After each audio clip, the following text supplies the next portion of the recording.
Hey everybody, what's up? Welcome to Wellness Week Live. Another episode. We're talking about love and marriage. These two people over here, they are love and marriage.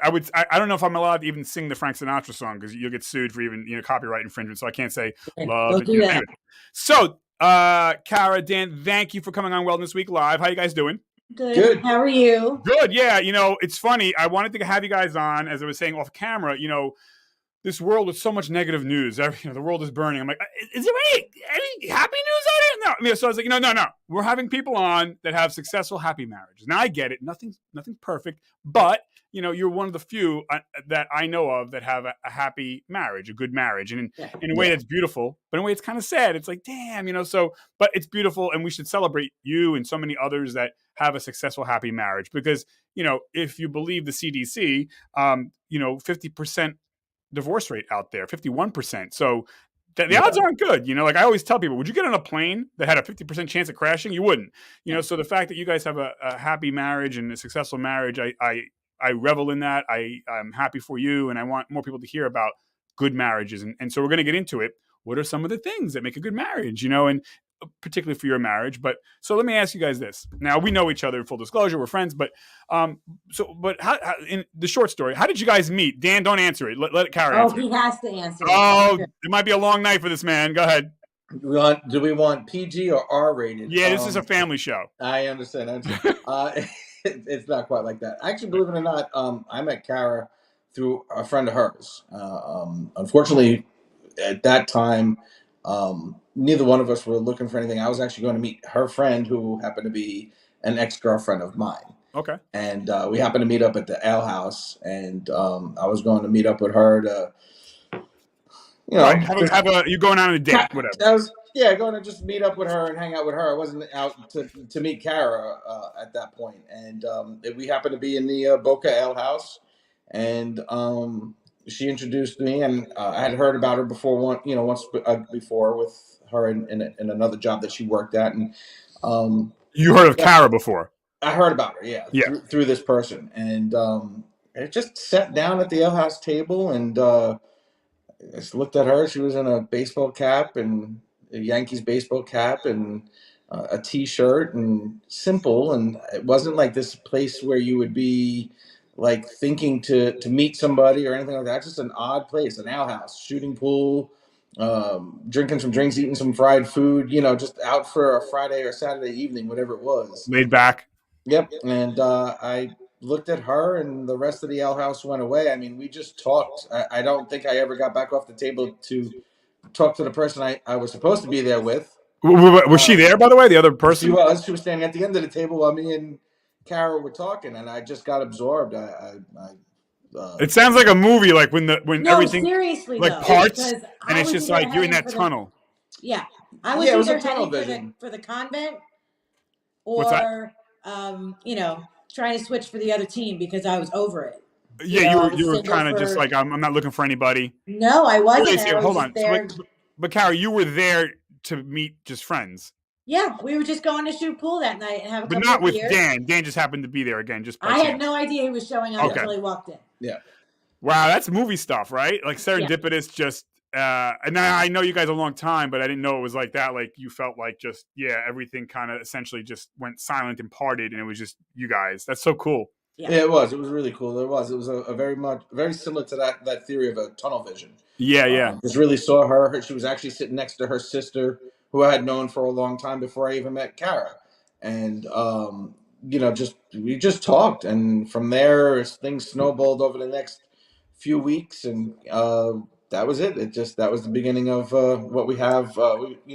20 years. 20 years. Well, that was my next question. So yeah, how long have you been married? 20 plus, whatever. Right? 16 years married, 20 plus with dating. Oh, I'm sorry. Okay, so 16 years married, 20, which so 20 plus years together, and that was my other thing is like when people tell me, and I'm kind of I guess maybe a jaded cynic, but when people say, oh no, Anthony, I have a ton of friends that are happily married, and then I always ask them, well, hold on.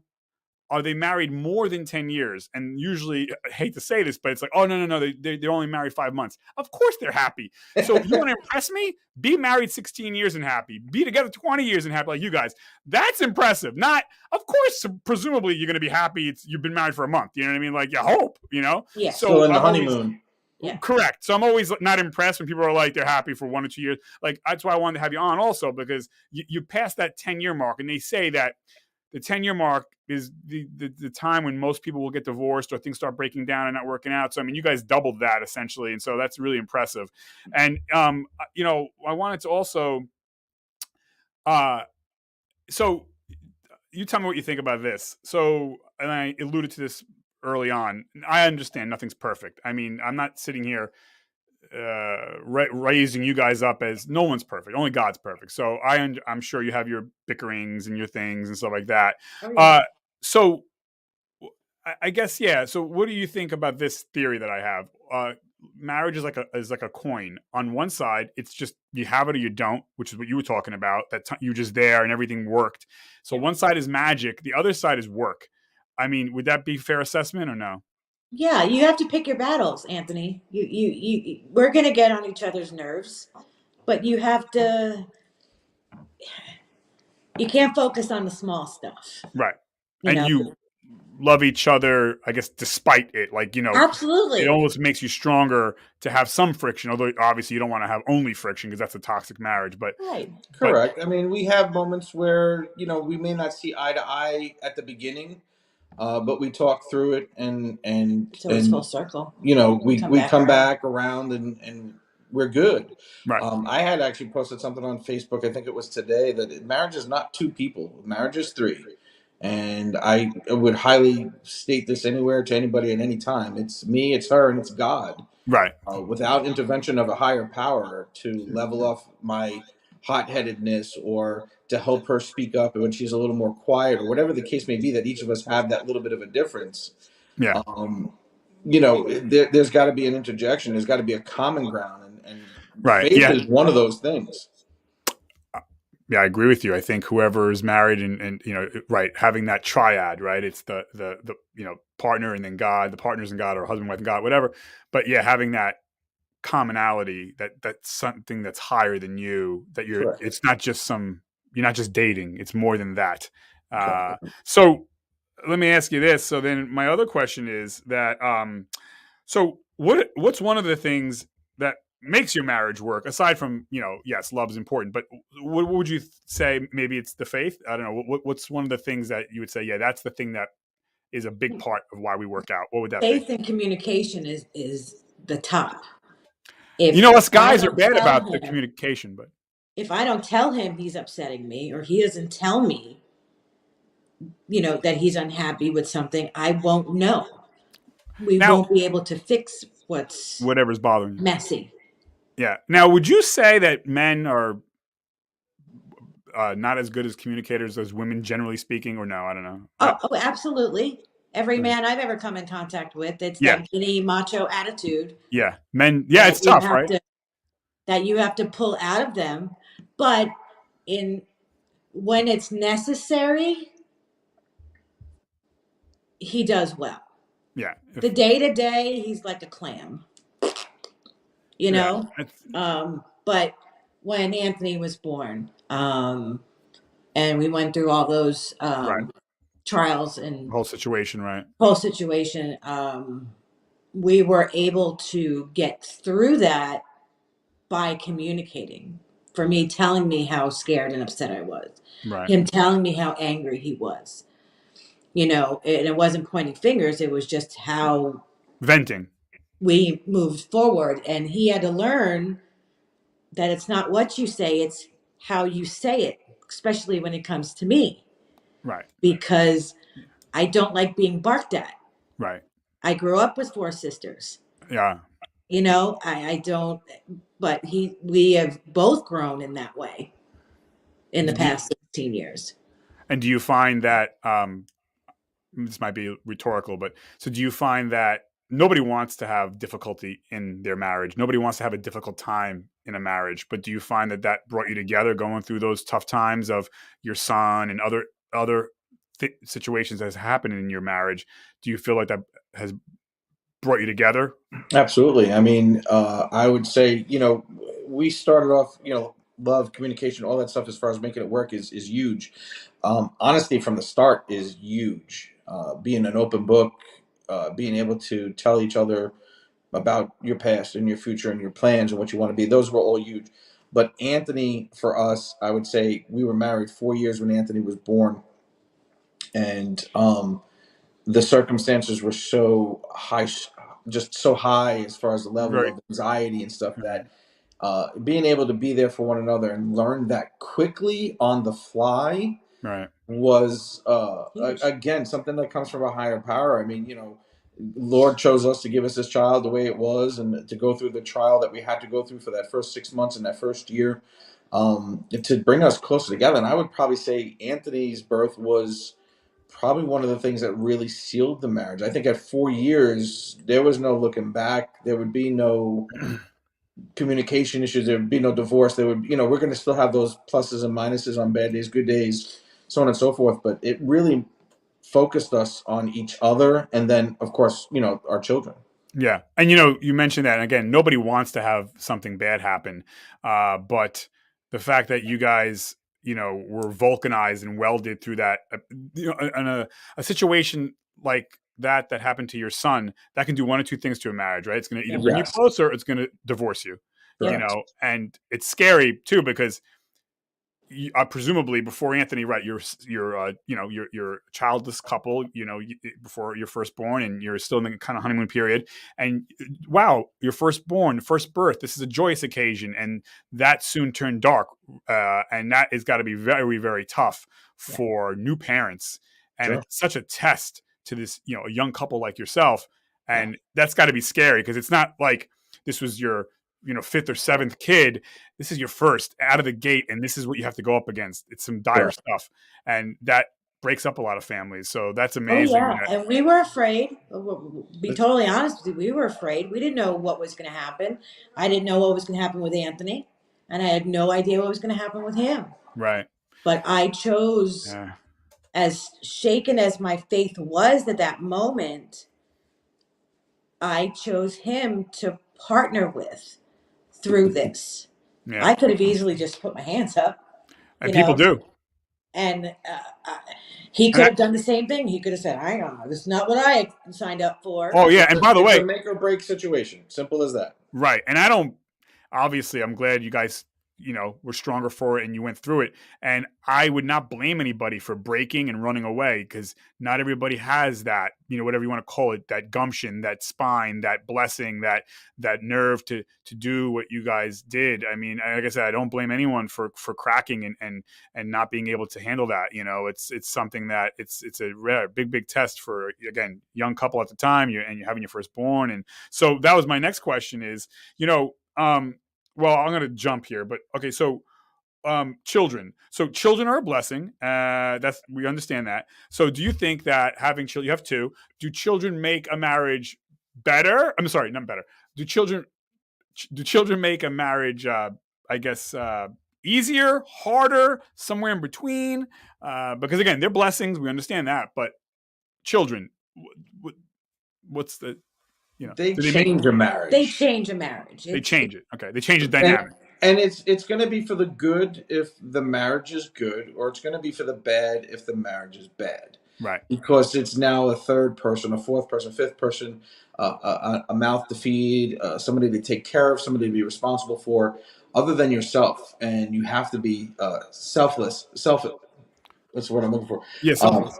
Selfless in order to go forward without any problems, and go and children brings like a happiness. There's such a natural energy, an honesty that brings laughter and tears, and happy moments and frustrating moments, and I would just want to get some sleep moments, and Yeah. I want to go on a vacation moment, and I want to be by myself moment, but at the same time I can't wait to get home at the end of my day and get that hug or that love or that kiss or that daddy from those little lips, and and again, it doesn't matter.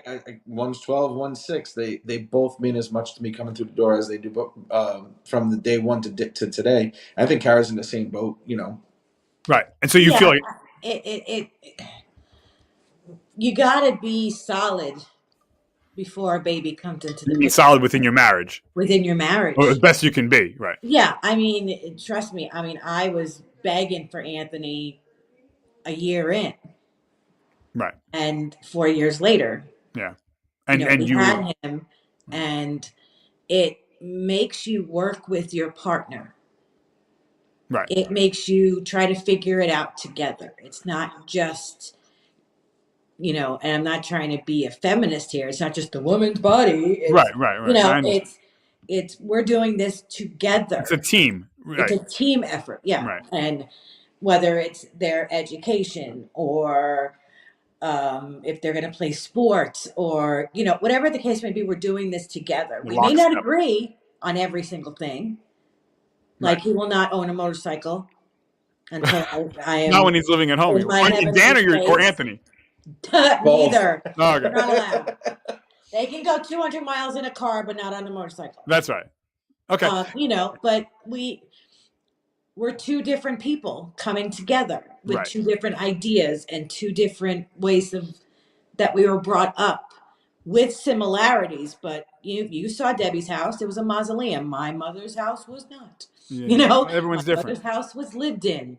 Yeah. Everyone's With different. 3 sisters and 11 nephews and nieces, and it was a constant. But when we work together with our kids, it's solid. Right. And so, you bring up a good point. And I don't, this might sound like, wow, obvious, but I don't know. I think sometimes couples, and I know a lot of married couples and I talk to a lot of married people, but, like one-on-one, not as a couple. And I hear I think sometimes people, this might sound crazy, but they get married and they don't maybe necessarily even think about having kids, or that's not talked about. And even if they have it, so you mentioned you wanted Anthony and you wanted to have a kid. I think it's important. Like couples should, at the minimum, be on the same page with that. I mean, And and it has to be, and it's to establish a good marriage. We said communication and honesty. We were dating a short amount of time before we took a road trip together, and we were sitting down and also living in Florida, and we were on the other coast watching the sunset, and it was literally just a conversation of how many kids do you want? What's the perfect, and again, most people that want to have children and have a marriage will talk about the white picket fence, the perfect house, the 2.5 kids, the dog, the cat, and the whole 9 yards. right, But we were on the same page. A lot of stuff was discussed very early in the relationship, well before any of us were even thinking of getting married, that these were things that we wanted and we were on the same page. So as much as we may be different, we may do things differently, we're not divided in other ways. There are many common factors that cross the board from the way we were raised, Italian families or any family. It doesn't have to be Italian. You can whatever. be anything you want to be. Right. It's The core pillars were the same. correct. The foundations were equal. It's funny because I know I have Jewish friends and Jewish clients that are Orthodox Jew, and I used to always kind of poo-poo this, but now I see their wisdom in this, that when they go on dates as young people in their 20s or 30s, they spend hours on their first date and they talk about the big stuff. And I had to laugh because I was like, why would you do that, dude? Just go out, have some fun. But when you're intentional and you know you're dating for a reason, for a cause, you want to be married, and this is serious, and they asked those questions. My friends were telling me, like, hey, how many kids do you want? Do you want to have kids? What's your opinions on money? Opinions on, your how you live your faith? All these hard questions I don't think a lot of people want to talk about. Right. Correct. But we did. And But we did. it was very important to me. Yeah. Because Both of us. I mean, I grew up Catholic. He grew up Presbyterian. Right. But the common denominator is Christianity. Right. Right. Same belief, same, which wasn't a problem. I didn't want to be a doctor. I didn't want to be a lawyer. All I wanted to ever be was a wife and a mom. Right. That was my goal. That was, so he knew that from the get-go. Now, what about this one? You've heard this a million times. You don't marry, for anybody, you don't just marry the person, you marry the family. Absolutely. Ain't that the truth? Well, I mean, that could be good. It could be bad. It could be indifferent. But I mean, talk a little bit about that. I mean, obviously, I know that, part of your success is also your families, because if you don't have the families that are at least working with you, it could be hard, So I'm sure that one of the reasons why you have a successful marriage is also that the both mutual families are, playing nice in the sandbox, relatively speaking. Am I right about that? Correct. I Yeah. mean, both. I'm lost dad a few years ago, but if it wasn't for that, my dad and my mom would be married 50 plus years already. Wow. And that's something that gives you a strong backbone. Your Mom and dad parents have been are, over 50, so our 55 parents, this year. 55 years, Wow. I got to have um, them on. so yeah, Oh, right. yeah. That's kind of like instilled in you then that you work to be successful in the marriage. It's a partnership. It's not all fun and games. It's not one-sided. It is 120% given from each side all the time. Right. And knowing when to slow down and understand, ask questions, and listen. Right. But I'm saying, like, your respective families, they generally get along. Like, they're not trying Oh, to. yeah, for Oh yeah, sure. Oh, yeah. yeah. We've had gatherings with both sides. Everyone's I mean, cool. Yeah. and yeah, and everybody was cool. Everybody Yeah. has a good time. Everybody, my mom and her family, her parents, and all her sisters, my sisters. Everybody gets along. Everybody Yeah. That's communicates. a Everybody plus. can be in the Yes. same room together and have a good laugh and have a good time. There's no butting heads. There's no disgruntled people in the corner. There's That's a no big help, man. food Yeah, Yeah. and they fight. stay out of it Well, because that's we another don't. thing. I hear stories from friends of mine. I'm just like, wow, really? Your dad or your mom or your grandmother is, I learned butting in like something a that? long time ago. I What's learned that? something a long time ago. My first boyfriend I dated for 9.5 years. Okay. And I would run and tell my mother everything. Right. And what's a mom to do? She's going to choose with her kid. Of course. Yeah. So then she's going to make it really uncomfortable for the spouse, boyfriend, girlfriend, whatever. You kind of learned that early on. Like, So you learn that early on. Every time he pisses me off, I don't run and tell anybody. right. Every time I piss him off, he ain't going to run or tell anybody. We handle it within us. Right. That's If awesome. something serious has to happen, then we get it's like your dad, the need to know. You go Right. to mom for everything. Yeah. Yeah. Unless you get suspended for Yeah. or expelled, Right. he doesn't need to get involved. So as Yeah. long as you work on it together, they got no reason to jump in. You touch on something. I had a friend of mine that had to tell his mom, "Hey, I'm paraphrasing, but mom, I love you, but you're not allowed to, you know, uh, whatever. This is not your business. And that's got to be tough, like, because it's your mom or your dad, and you love them, but even the Bible, I'm paraphrasing, right? But the man, the woman, they leave their family to start their own. But that break, especially if you have a good relationship with your mom or dad, and Oh, to say, hey, this is, I'm sorry, I love you, but you're crossing the line here. That's tough. But But that's what makes a marriage correct. strong. And good parents know when to be quiet and stop. Like you said in the Bible, we're raised by our parents to spread our wings and go out and make our families and Right. do those on our own. But at the same time, there are times that you can pick up the phone and question, hey, mom, dad, I got a question, Of or course. she made me mad, or he made me mad, or whatever the case may be. But it's not all the time, and you can't have a henpeck mom type thing behind you. You can't have So, one that's constantly nagging. Well, he doesn't do that, or she doesn't do this, or why did you marry? Or that's none of your business. yeah. Opposites attract to some extent. There are going to be Yes. some differences in the house. I may be neat. She may be a little messier. Right. I might like my towel folded a certain way, and she likes to roll it up. But you have to meet on a common ground and agree. But it's nobody else's business. Right. No, it's awesome. Now, so let me ask you, what advice would you give somebody in their 20s and they're looking to, get serious and maybe get married down the line? What advice would you give a young buck or Well, buckette out I'm there? going to ask first how early, because if it's early 20s, wait.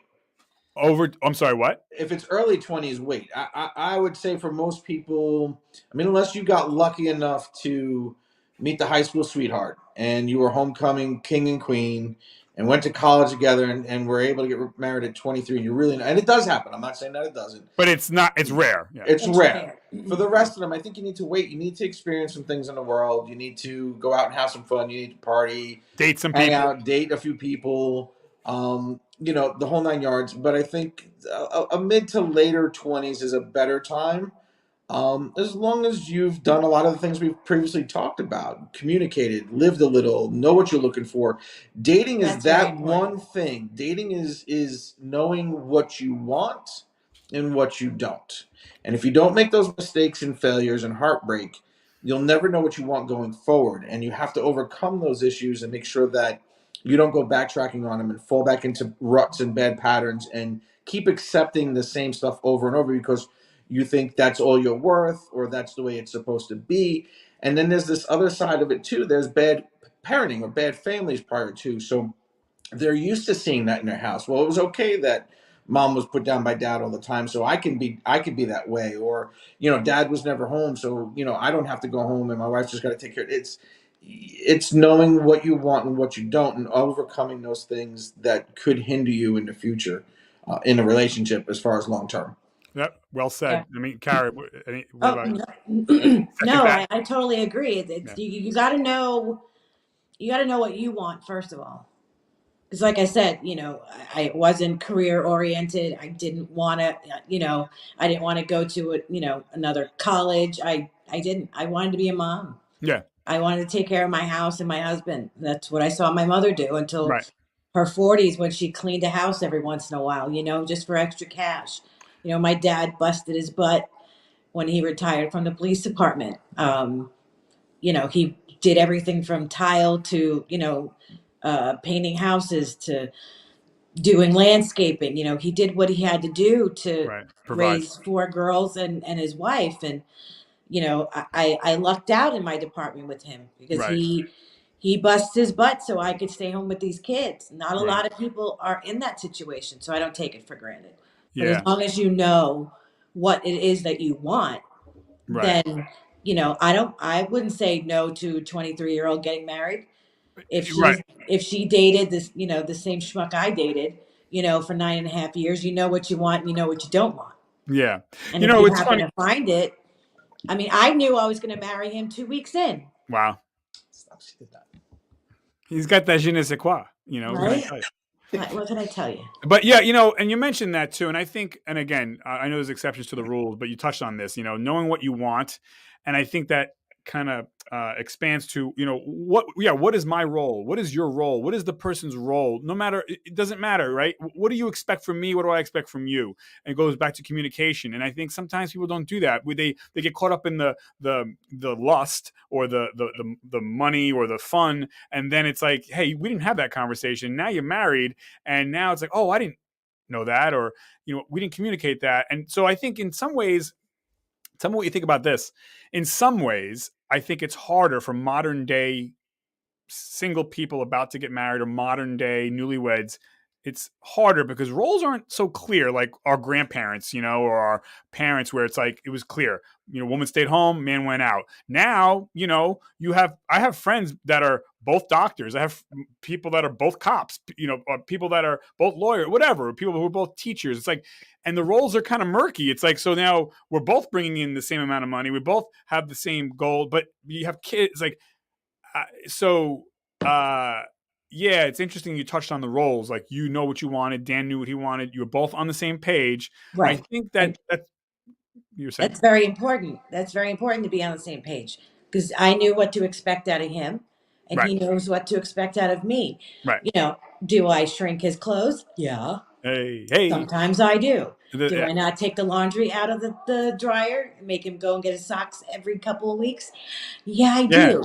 But my right. kids are breathing. Yeah, The yeah. house is fairly clean, and he gets a meal every night he comes home. There you go. So it's like, I'm not perfect in any way, shape, or form. I do my best, and he does the same, for Right, me. So But that doesn't mean that two people can't have, careers. right. You just got to make sure that if that is what you're going to do, I think people a lot in the days now, especially young couples, because there's so much emphasis on money and cars and housing and the whole nine yards that there's this realm to live above and beyond their means. 100%. So you got a wife working at a career, you got a husband working at a career. They decide, okay, we're going to meet Friday night, we're going to have whoopee, we're going to have a kid, and now, oh my God, now what?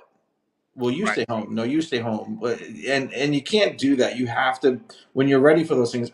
All right, back to the beginning of this whole conversation, communication. There Yeah. has to be some knowledge of, okay, what's going to be our roles as things change, who's going to step back a little bit from the career? Where are we going to downsize? How are we going to live within our means and not worry about keeping up with the Joneses and the neighbors and the whole 9 yards? Because that's where a lot of this stuff goes wrong. Yes. And there's no happiness there competing. You have to be happy with what you got. No, Bro, you're because 100% right.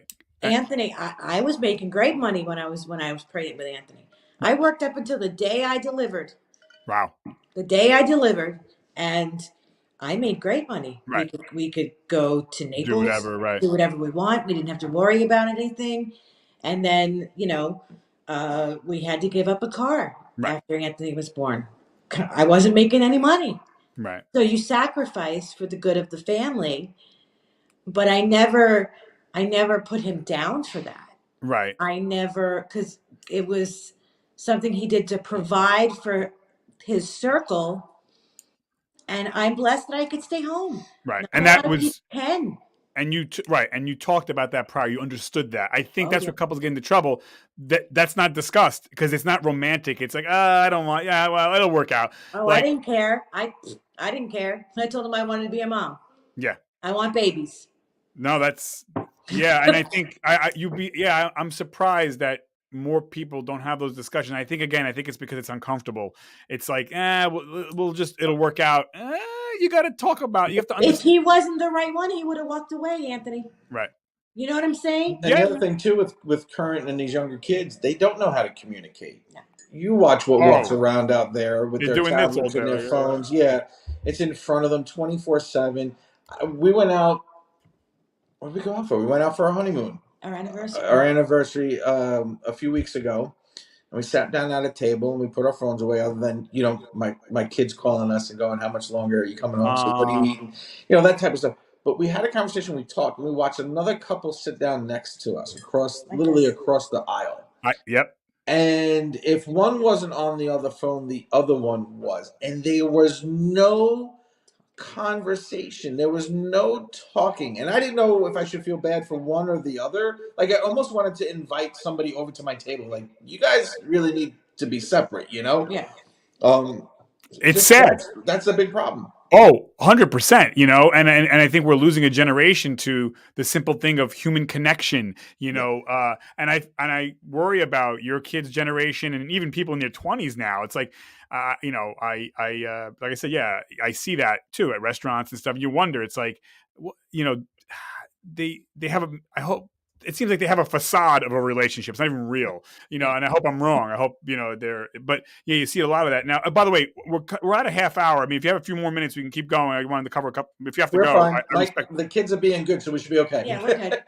Okay. Thank you, guys. Okay. So, let me ask you this question. So do you think that everyone should be married at some point or no? No. Do you think, okay.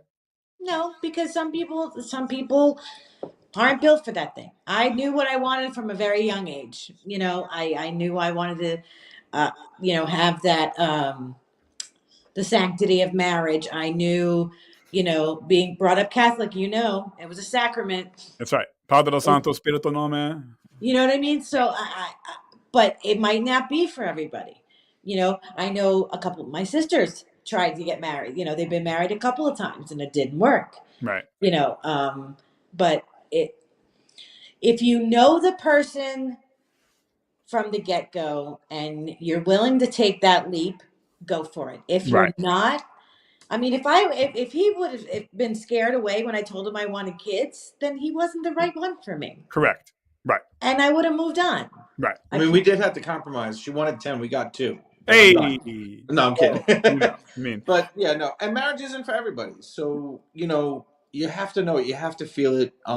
Maybe it's not right for you at 20. Maybe it's not right for you at 30. Maybe it's not right for you at 40. Maybe it's not right for you at all. Right. Some people can't.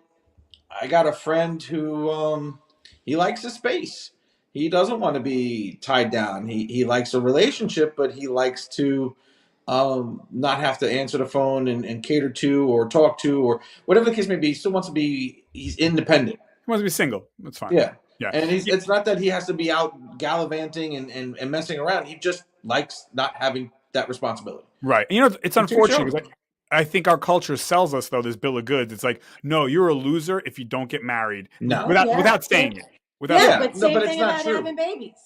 Correct. Can't think about Oh, having babies. right. You're a woman of a certain. Oh, you never had children. Oh, poor you. It's like, Oh, yeah. or Oh, is it something medical? yeah, No, or maybe they look down on you because you want to have children. Either way, it's either like. way, it's yeah. Yeah. But okay, so and we're running down on here a few more questions. So what? Again, it's refreshing to see two people have a good marriage. So what is one of the pet peeves that you have about each other? What's one of the pet peeves that Kara you have a Dan to Kara? Go ahead, Dan. Oh boy. You got more time? We got an hour. No, I'm kidding. I'm kidding. A pet peeve. Now it's something simple, nothing, but that drives you nuts. Like, hey, she does my laundry great, but I swear there's a small thing in the back of her head that likes certain T-shirts of mine. Okay. They get an extra couple of fluffs on high heat. Oh no! And then when I go to put them on, they don't fit me. They fit her. Mysteriously. So I mean, that would be one. I mean, and again, most of them we can laugh about. There's nothing that's that was. Again, if you had a pet peeve that was that bad in the beginning, you shouldn't be married to begin with. Yeah. Exactly. And him is flatulence at the table. Oh, great. Can't stand it. Hey, that means I'm the food controlled is good. At the table. Everywhere else is a different story. That means the food is good. Come on now. Compliments to the chef. That's right. But I think good marriages need a little bit of gentle friction. A little bit of that makes it kind of a little spice. Like, oh, come on. Listen, it goes right back to honesty again. I mean, if you hide it all and you can't be yourself, you're never gonna be able to get through. Like, oh my God, like 3 years later, she finally farted in our relationship, and my God, I would have never expected. Come on, what do you think happened? Hey, there was a Brazilian model that I'm not kidding. In Brazil, she had to be taken to the ER because she refused to fart in front of her boyfriend. Yeah, she got very sick. Yeah, I read this. She had to go to the emergency room. Yep. Oh my God! Yeah, tell him about iguana. No, that's okay. We can move on. yeah, but right. So, right, and that's a funny thing. But it all goes back to right, knowing each other, setting the expectations. Being obviously you don't want to be rude at a restaurant or something, but it goes back to that communication to know that person, know and love them in spite of it, or even if it's something goofy like that, whatever, the shirts. You gotta laugh, Anthony. You have to, and every day we do. Key moments, I mean, in any successful relationship will be laughter and being able to cry. I mean, both ways. Right. And it's also good because your kids are growing up seeing what a successful union is. That it's not all peaches and cream, but wow, I'm seeing what a healthy marriage is, and your kids are blessed and lucky to have that. Not many kids do. And to see this solid home where they can see mom and dad fight and then they kiss and make up and they love each other and they get along and whatever. So in closing, I know Aunt is like, yo, Aunt, wrap this up. Okay. he's asking me, he's like, what do I do next? Get you we got to put some shingles on the roof. Okay. So go outside and mow the lawn in the rain. That's right. So I got one more question for you. And so that is, I know I asked you about the pet peeves, but to each of you, what is one of the best things about your marriage? He's my best friend. Dan? Well, that's one. You gotta have, she's my rock. When the world's rough and it's a bad day, you need moral support. So I mean, you really in a marriage got to be able to say at the end of the day, I'm gonna go home, children or no children, pets or no pets, to your significant other, and you have to be able to know that they're a confidant and that you can rely on them, and they can make you laugh, they can make you smile, they can make you cry, but they're going to stand by you. And going home to your best friend is huge, and that's what it comes down to. They got your six, so to speak. They got your back. And I think if I could tell anybody that would be it. Marry your best friend. If there was any bit of advice, obviously have same goals and same morals and all that. Yeah, but that you gotta get along. You gotta love being with the person. You have to. And I tell people that, I say, because some young people will be like, no, man, it's all about the sex and you got to have. I go, excuse me, what are you having sex every 2 seconds? Like you have to eventually you know, you got to work and you got to live and you got to have life, and you know, you're going to be 90, not 20. You have to have a friend, a best friend. Yes. No doubt. I think that's probably one of the If biggest it's based on that other thing you were just talking about, it's going to crumble every time. Every time. Right, whatever it is, money or status or whatever, right? Having that friendship, that best friend, or you know, that friendship, that yeah. I mean, 100%. I'm glad you brought that up, because I think if anything, that's also another good piece of advice to the youngsters out there. Make sure it's your friend, your best friend. You know, you gotta be. I mean, we confidant. would go to the track. We would, you know, go to the movies, shoot pool, go to restaurants. We enjoyed restaurants. You know, just enjoying being around each other, doing life together. And then once we got into the relationship, like head first, we stayed home. We didn't have to go out anymore. Right. We would occasionally go out to dinner. Right. But it was home in front of the television. This is, you got to experience what forever's going to look like and feel like. Right. You can't sit on a couch with this person. What are you wasting your time for? I say that too to people. I say, you know, you're not going to be climbing Kilimanjaro every 5 seconds. So you have to be able to do the mundane, the everyday together. And it has to feel like I would, like you're saying, you and Dan would rather be on that couch than anywhere else, because you're together. It's not where you are. It's that you are together. Yeah. And everything else is a means to an end. It's in the Bible 15,000 times. Be still. Right. We don't do that. Moment. We don't do that in America. Next to him. I don't have to sit next to him on the couch. I can sit on the other couch. I could be with Anthony. I could be with Sophia. I could be with myself. I could be with the dog. But knowing that he's in that room, right, and that presence is there, is what I need every day. That's the friendship. That's the union. Yeah. Right. Yeah, it's amazing. Yeah. So, you know, on that note, I mean, yeah, I think that sums it up really. That puts a nice cherry on top of this whole thing. And, you know, I thank you guys for taking the time to join me on Wellness Week Live. Oh, thank you, Anthony. It was a pleasure. Thanks for having us. I have to say, I'm always been accused of I have a nickname now. It's called King Interruptus. So if please, if you want to add anything else, because I have people who chirp in my ear all the time, like, dude, you're cutting the guests off, man. Anthony, shut up. I'm like, really? Am I? I'm getting a compliment. No, you did fine. Don't listen to I think it's an Italian thing. We all kind of have that something you want to say. We have to talk over each other. Try to get in before you forget what it was you wanted to say. I'm saying, so was there the anything guy Irish that said it? Oh, Irish? No, well, you know, Irish people are funny, because I have a lot of Irish friends too. No, they're down with cutting people off too, which I'm all about. It's not the Irish and it's not the Italian, but yeah. Anyways, but no. But yeah, no. Was there anything that you guys wanted to add before we wrap this up? No, we just love you and you need to come visit. And the other success to it, I'm gonna plug you. Oh, thanks. You got to have the DJ for the wedding that seals the deal, right? And we wouldn't have made it if it wasn't for you. If it wasn't for you. Hey, and listen, and I feel like, you know, and I mean this seriously, you know, I've been, not to make this about me, but I'm going to be closing in on 30 years of DJing, and I've DJed thousands and thousands and thousands and thousands and thousands of parties. And, you know, it's always an honor for me to be part of someone's special day, especially when they're friends and I'm seeing you guys succeed. I know, like, I'm like, wow, I was there for that pivotal moment that their life, you know, took on a whole new meaning. And so this is another reason why I'm like extra happy, because it's like, yeah, I was there when this happened, you know, and it's such an honor to see that you guys you're doing it. You're happy. It's a, you know, great marriage. And again, that's why I wanted to have you on, but thank you. Yeah, I appreciate that. No problem. We were happy to do it for you. Absolutely. You got to come visit. Oh, 100%. And, you know, so this is, you know, you'll have the links to it, and I hope that everyone will be able to watch this and enjoy it too, because again, this is a joyous piece of news and we need more joyous news. Absolutely. So congratulations on what's that? I said anytime, just let us know. Oh yeah, and congratulations on a great marriage and many more years, blessings and happiness. I'm happy that you guys have joy and happiness. So God willing. Thank you guys. We got to find you a girlfine so you can cut this. Hey now. I think I did a whole show. Oh, actually, I did a show about that. Married life versus single life. Oh yeah. It's Mashugana. Okay, so you know. So okay, guys, I'm signing off. Everyone, thank you, everybody. 5, 4.